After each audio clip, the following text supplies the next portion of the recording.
আজ আমি করব দই সোয়াবিন। এত টেস্টি খাবার ভাবতে পারবা না, খুব টেস্টি। অনেক রকমের সোয়াবিন তো সবাই খেয়েছো, কিন্তু দই সোয়াবিন কি খেয়েছো? তা দই সোয়াবিনের রেসিপিটা যদি দেখতে চাও অবশ্যই মণ্ডল কিচেনে ফলো করো।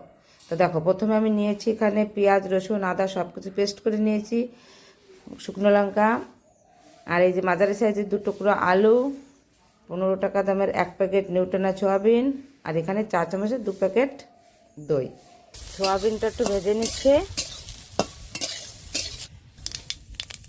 জিরে ফ্রাইডে ভাজা হয়ে গেছে। আর মশলাটা দিয়ে দেবো।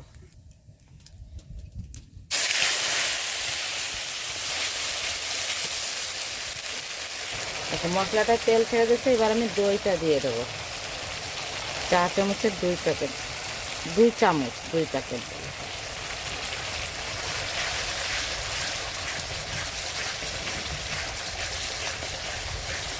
আর একটু কষিয়ে আমি দিয়ে দেবো এর মধ্যে ভেজে রাখা সয়াবিন আলু। দেখো, আমার সয়াবিন আলু মশলার ভিতর দিয়ে কষানো হয়ে গেছে। কালারটা খুলে দেখো যায়, আমার কষানো হয়ে গেছে। এবার আমি জল দিয়ে দেবো। দেখো, তরকারিটায় জাল উঠে গেছে।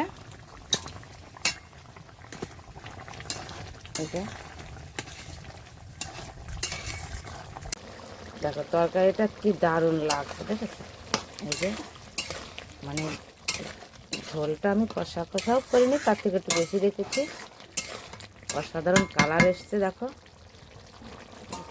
এবার গরম মশলাটা দিয়ে দেবো।